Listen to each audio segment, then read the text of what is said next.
¡Levántate y deja de hacer teatro!, gritó mi padre mientras yo yacía inmóvil en el suelo frío de mármol, el dolor paralizante subiendo por mi columna. Mi hermano Alejandro observaba desde lo alto de la escalera, una media sonrisa formándose en sus labios mientras mi madre apartaba a los invitados, gritando que yo estaba arruinando su cumpleaños. Cuando la paramédica que estaba entre los invitados se arrodilló junto a mí y vio que no podía mover las piernas, su rostro palideció. «¡Llamen a una ambulancia y a la policía! ¡Ahora!», ordenó con voz que no admitía réplica. «¡Detente ahí!». Antes de la revelación más impactante de esta historia, hipea este video.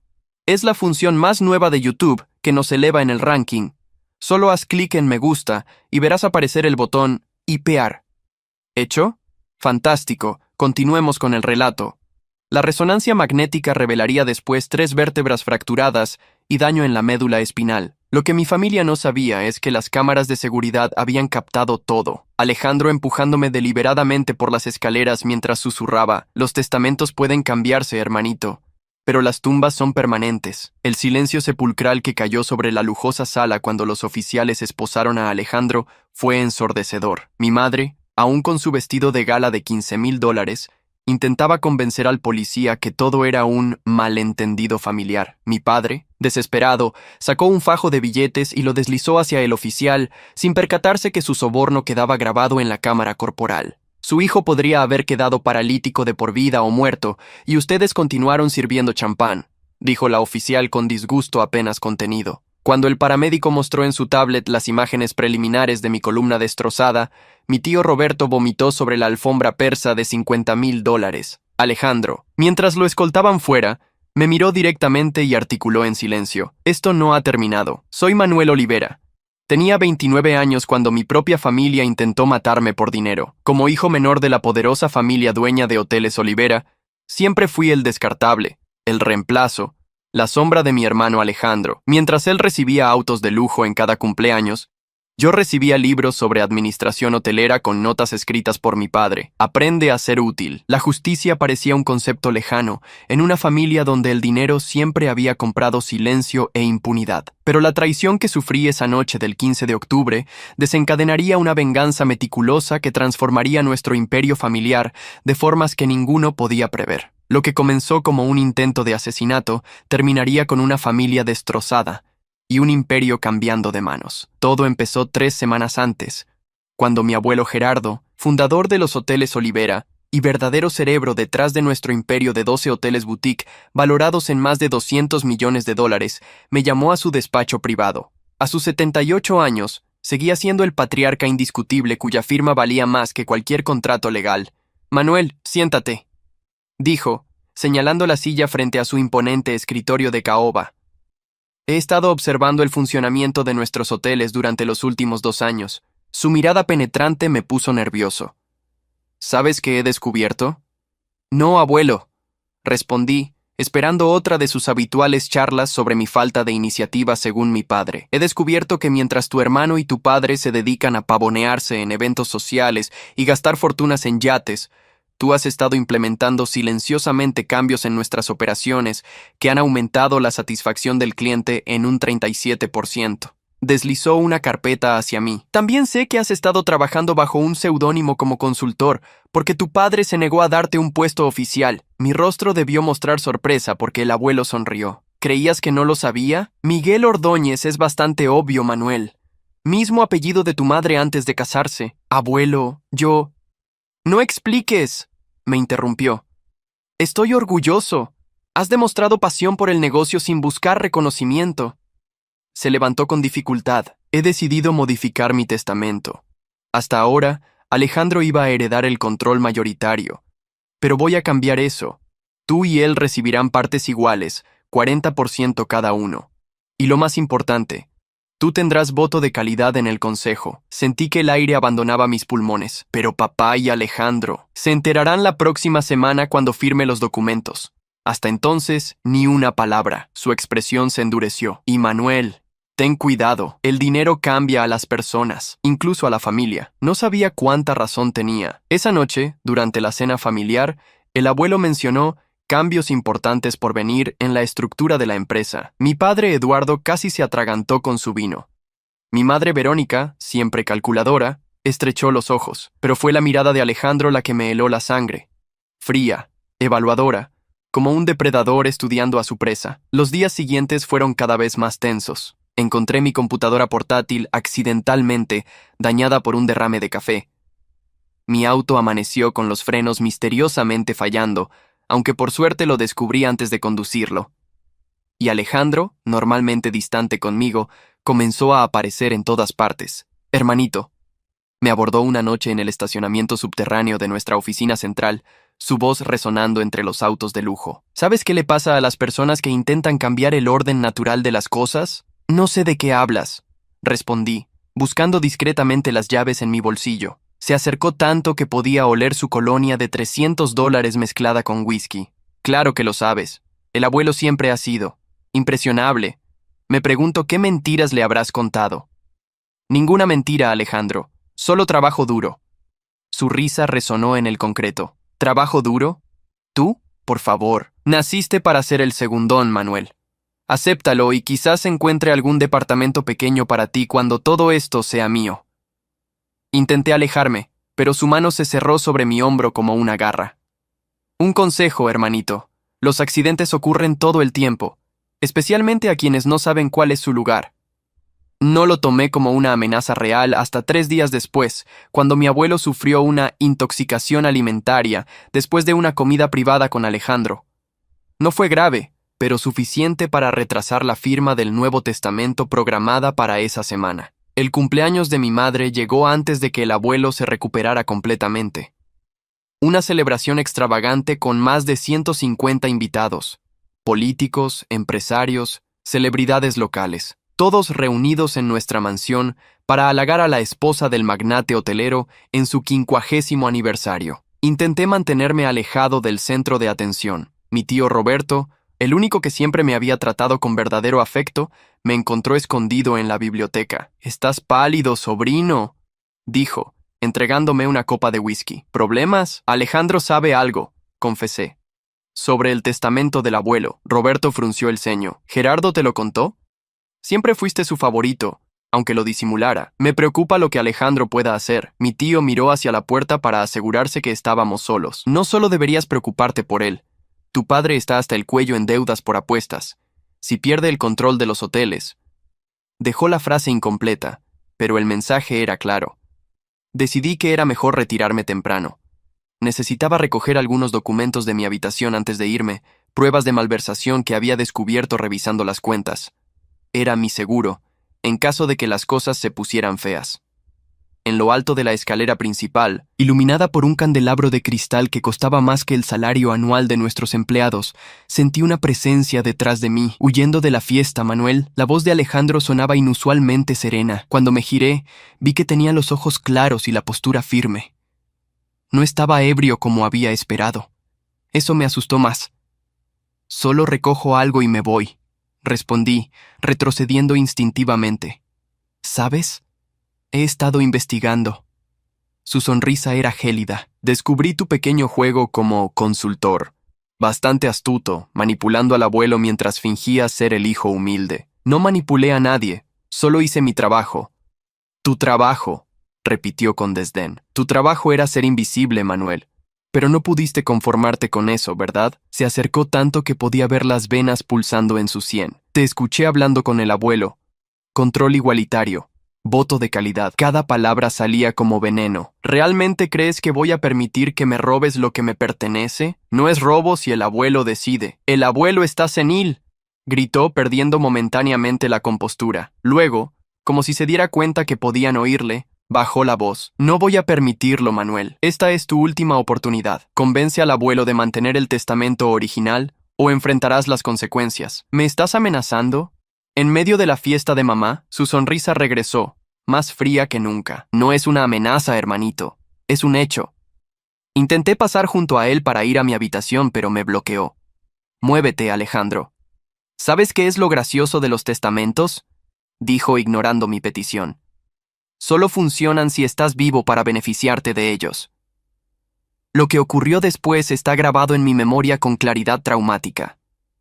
Alejandro se acercó como si fuera a susurrarme algo. Sentí sus manos en mis hombros, un momento de falsa fraternidad. Luego, su voz en mi oído. Los testamentos pueden cambiarse, hermanito, pero las tumbas son permanentes. Y empujó. El primer impacto contra los escalones de mármol me robó el aliento. El segundo dislocó mi hombro.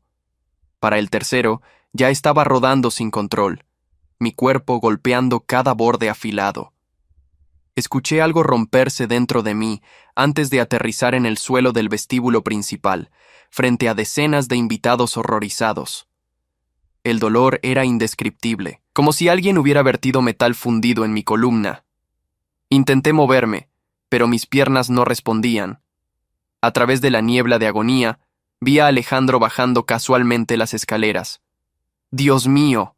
Manuel se cayó», exclamó con preocupación perfectamente ensayada. Mi madre corrió hacia mí, pero no para ayudarme. «¡Levántate ahora mismo!», siseó. «Estás arruinando mi fiesta». Mi padre se acercó, la frustración evidente en su rostro. «Levántate y deja de hacer teatro», ordenó, intentando levantarme por un brazo. El dolor me hizo gritar. «¡No lo muevan!». Una mujer se abrió paso entre la multitud. La reconocí vagamente como la esposa de uno de nuestros socios, una paramédica profesional. Se arrodilló junto a mí y realizó una evaluación rápida. Cuando comprobó que no podía mover las piernas, su expresión cambió. «Llamen a una ambulancia y a la policía. ¡Ahora!», ordenó con voz que no admitía réplica. «¿Policía? No sea ridícula», protestó mi padre. «Mi hijo simplemente se cayó, pero alguien ya estaba haciendo la llamada, y mi tío Roberto, bendito sea, estaba verificando discretamente las cámaras de seguridad desde su teléfono. Nuestro sistema de vigilancia de última generación, instalado después de un intento de robo el año anterior, había capturado todo. Cuando los paramédicos me estabilizaron y me llevaron en camilla, vi a los policías entrando. Vi a Roberto mostrándoles algo en su teléfono. Vi la cara de Alejandro transformándose mientras comprendía que había evidencia. Y justo antes de que las puertas de la ambulancia se cerraran, presencié cómo los oficiales esposaban a mi hermano mientras mi madre gritaba y mi padre intentaba desesperadamente sobornar a un policía. En el hospital, la sentencia fue brutal. 3 vértebras fracturadas, daño en la médula espinal, posibilidad de parálisis permanente. Mientras yacía inmóvil, con tubos saliendo de mi cuerpo y el constante pitido de las máquinas como única compañía, tomé una decisión. La traición de mi familia tendría consecuencias. El dinero que tanto adoraban se convertiría en su perdición, y yo, el hijo que intentaron eliminar, sería el arquitecto de su caída. La justicia llegaría, lenta pero implacable, y mi venganza sería servida no en caliente, sino fría y calculada, como el corazón de la familia que me había traicionado. Pasé 2 semanas en cuidados intensivos luchando por mi vida. Los médicos me realizaron 3 cirugías para estabilizar mi columna, insertando varillas de titanio donde antes había huesos intactos. El diagnóstico inicial era devastador: parálisis parcial permanente, posibilidad de 40% de recuperación de movilidad con terapia intensiva. Mientras yacía inmóvil en esa cama, aprendí que el mundo exterior seguía transformándose dramáticamente. Mi tío Roberto fue mi único visitante familiar constante. «Tu hermano está en prisión preventiva sin derecho a fianza», me informó 3 días después del incidente. «El fiscal lo está acusando de intento de homicidio en primer grado. La evidencia es irrefutable». «¿Y mis padres?», pregunté, aunque ya sospechaba la respuesta. Roberto suspiró pesadamente. «Están haciendo lo imposible por liberar a Alejandro. Han contratado al bufete de abogados más caro del país y están presionando a todos sus contactos. Intentaron sobornar al fiscal, pero afortunadamente no se dio». Lo que más me sorprendió fue la reacción de mi abuelo. Según Roberto, cuando Gerardo vio el video de seguridad, sufrió un ataque de ira tan intenso que preocupó a sus médicos. «Desheredó a Alejandro en el acto», explicó Roberto. «Y a tus padres les redujo su participación al mínimo legal. Está furioso, Manuel. Nunca lo había visto así». «¿Ha venido a verme?», pregunté con un hilo de esperanza. La expresión de Roberto se ensombreció. «Su salud se ha deteriorado.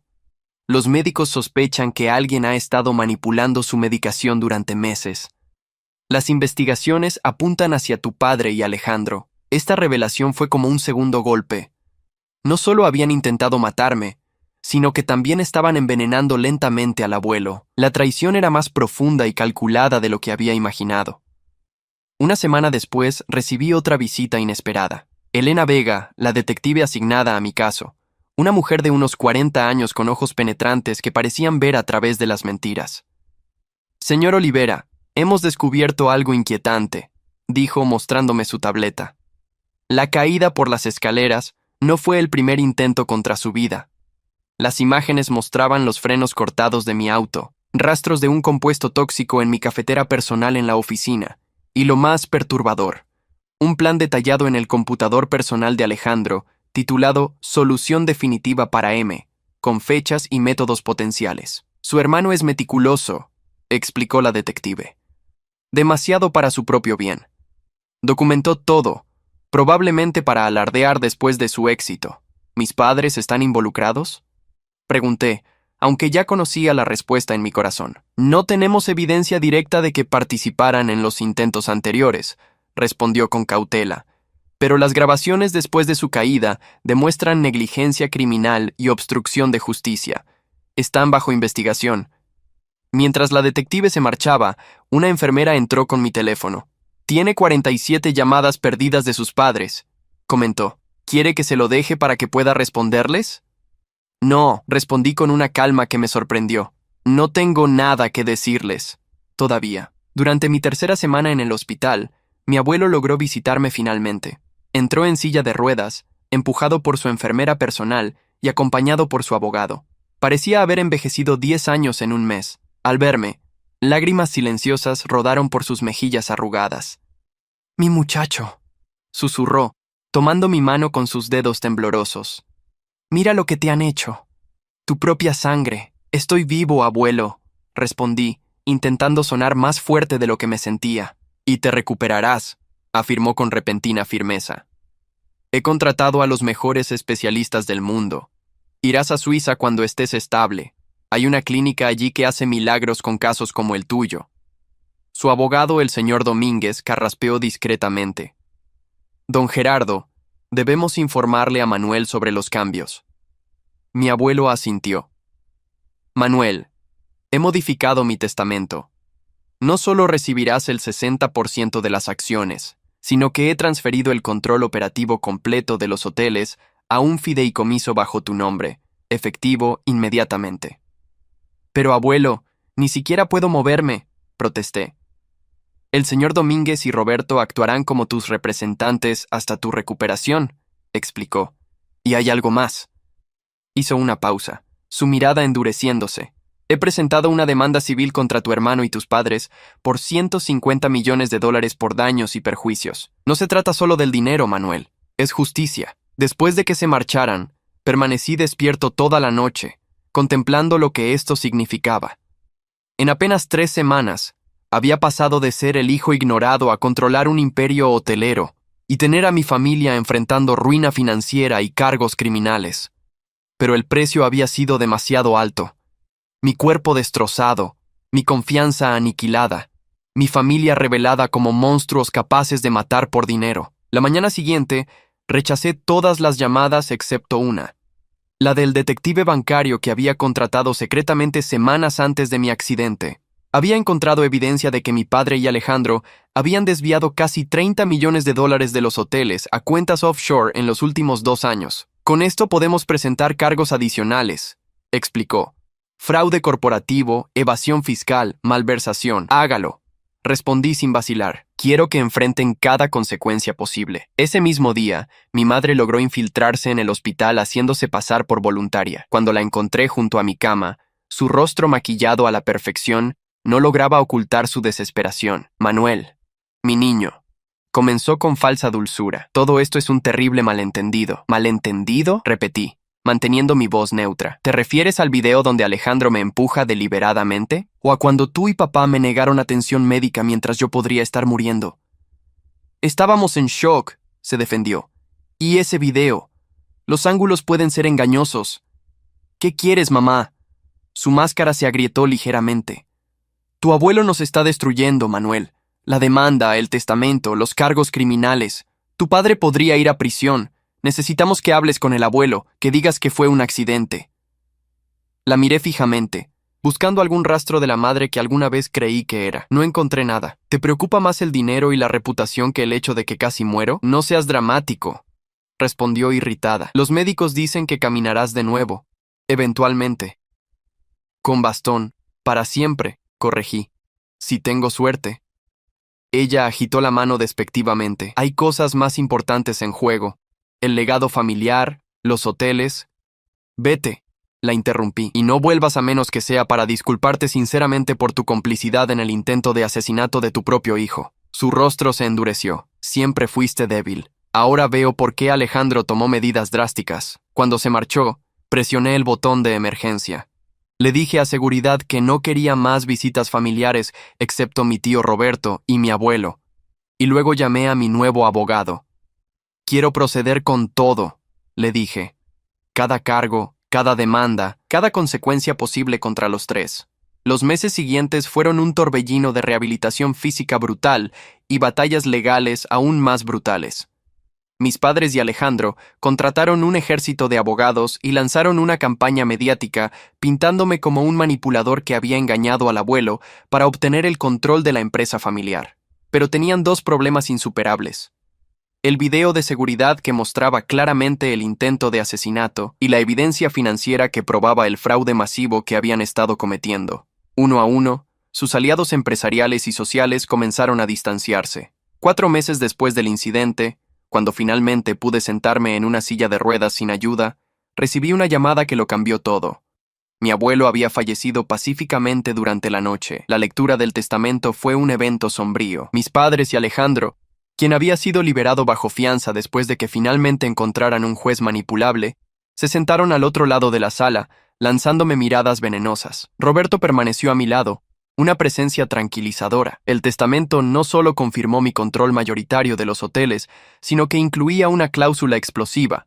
Si algún miembro de la familia era condenado por un delito grave contra otro miembro, perdería automáticamente todas sus acciones y herencia, que serían redistribuidas entre los miembros inocentes. Esto significa, explicó el señor Domínguez, que cuando Alejandro sea condenado, sus acciones pasarán a Manuel. ¡Esto es un ultraje!, gritó mi padre golpeando la mesa.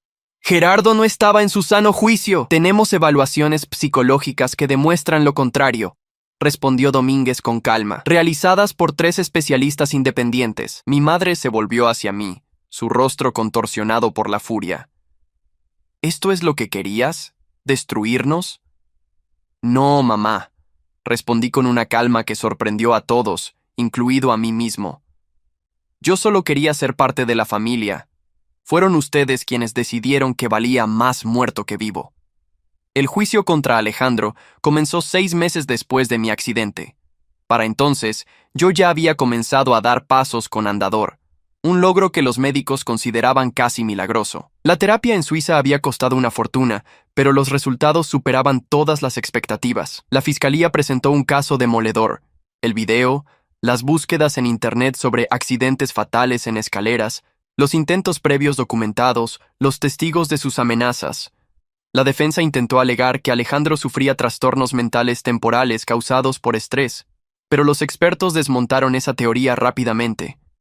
Cuando me tocó declarar, me llevaron en mi silla de ruedas hasta el estrado. La sala guardó silencio mientras relataba no solo el ataque, sino los años de abuso psicológico, la manipulación, las constantes amenazas veladas. ¿Cree usted que su hermano intentó matarlo deliberadamente?, preguntó la fiscal. No lo creo, respondí mirando directamente a Alejandro. Lo sé. Me lo dijo mientras me empujaba. Los testamentos pueden cambiarse, pero las tumbas son permanentes. Alejandro palideció. No había mencionado esas palabras a nadie más que a la policía. El hecho de que pudiera recordarlas exactamente daba credibilidad a todo mi testimonio. El jurado deliberó menos de 3 horas. El veredicto: culpable de intento de homicidio en primer grado. La sentencia: 20 años sin posibilidad de libertad condicional. Mientras los alguaciles se llevaban a Alejandro, este se giró hacia mí. Esto no ha terminado, Manuel. Volveré y terminaré lo que empecé. No, Alejandro, respondí con una tranquilidad que no sabía que poseía. Esto terminó el día que decidiste que el dinero valía más que la familia. Mis padres fueron juzgados separadamente por complicidad, obstrucción de justicia y fraude. Mi padre recibió una condena de 7 años y mi madre 5. Pero la verdadera sentencia para ellos fue social y financiera. Perdieron todo, incluyendo su estatus en la alta sociedad que tanto valoraban.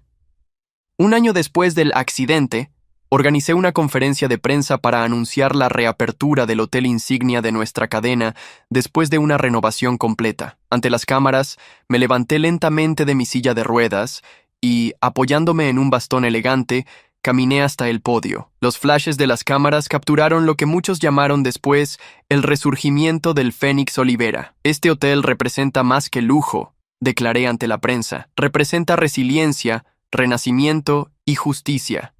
Cuando caes, lo importante no es quién te empujó, sino tu capacidad para levantarte de nuevo. No mencioné a mi familia por su nombre ni una sola vez. No era necesario. Sus rostros aparecían regularmente en la sección de tribunales de los periódicos.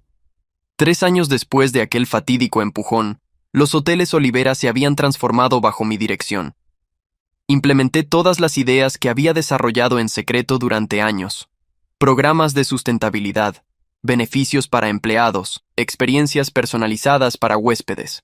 Nuestra cadena fue nombrada la más innovadora de Latinoamérica por la prestigiosa revista Hospitality Global. Mi recuperación física nunca fue completa.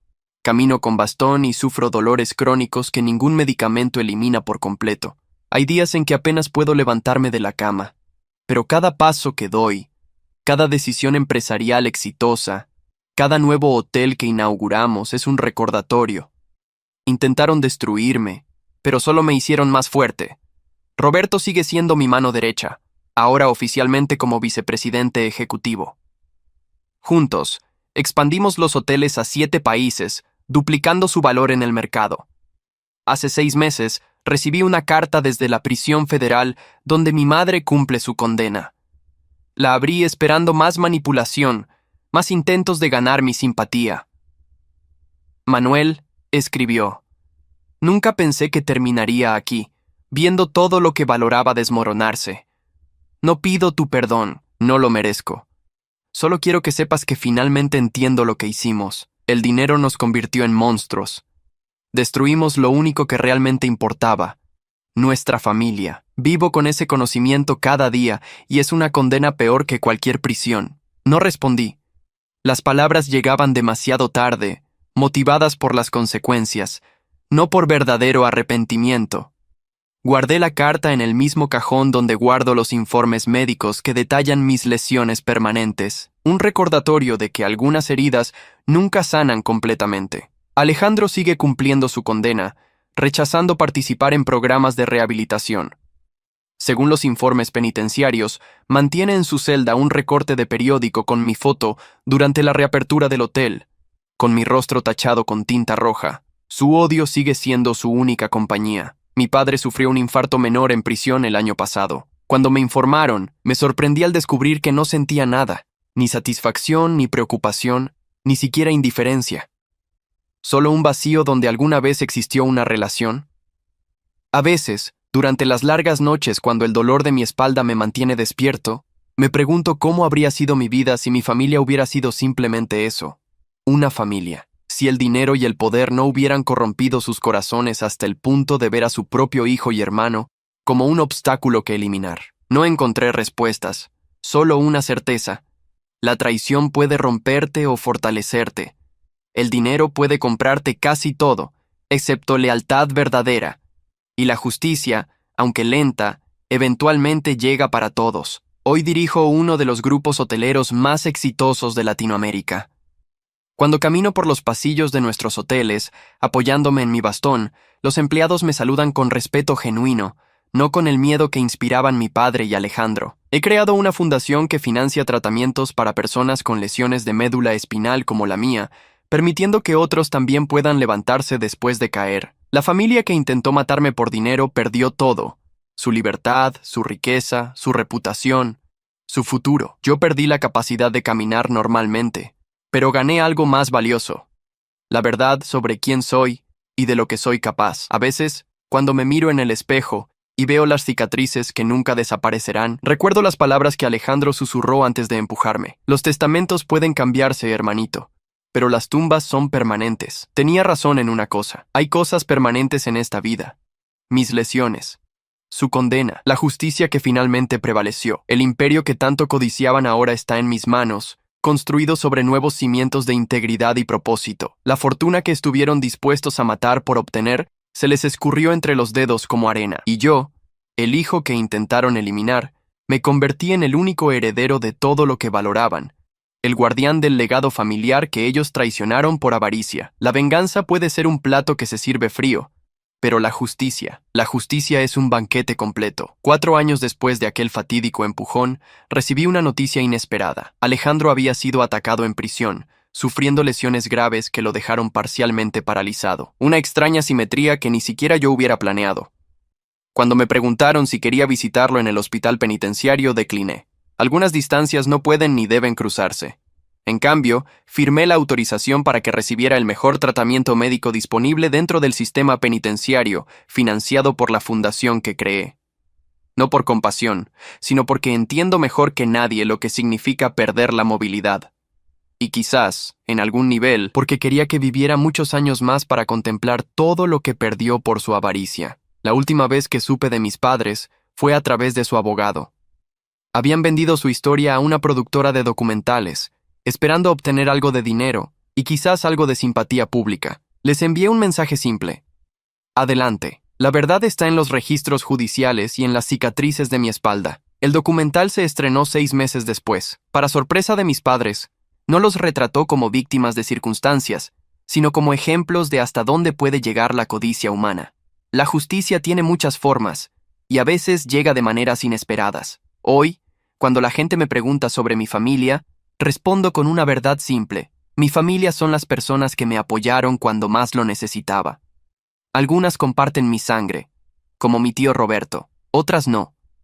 Como los médicos que me ayudaron a caminar de nuevo, los empleados que creyeron en mi visión, los amigos que permanecieron a mi lado. La traición familiar es la herida que duele más profundamente, pero también puede ser la que, una vez cicatrizada, te hace verdaderamente inquebrantable. Cada paso que doy con mi bastón, cada nuevo hotel que inauguramos, cada premio que recibimos es un testamento silencioso. Intentaron enterrarme, sin saber que yo era una semilla, y de esa semilla creció algo que ellos, con toda su avaricia y crueldad, nunca podrían haber imaginado. Un hombre que no necesita destruir a otros para construir su propio éxito. Un hombre que entiende que la verdadera riqueza no está en cuentas bancarias o propiedades, sino en la integridad que mantienes cuando el mundo te da la espalda. La justicia llegó, como siempre lo hace, no porque la busqué activamente, sino porque permitió que la verdad saliera a la luz. Y la verdad, como me enseñó esta dolorosa experiencia, siempre encuentra su camino hacia la superficie, no importa cuántos escalones tengas que caer para descubrirla. Hay historias que no son solo historias, son espejos de la vida. Si esta te conmovió, ayúdanos a seguir contando otras que también merecen ser escuchadas. Dale hype a este video para que más personas puedan verlo. Muchas gracias y que tengas un excelente día.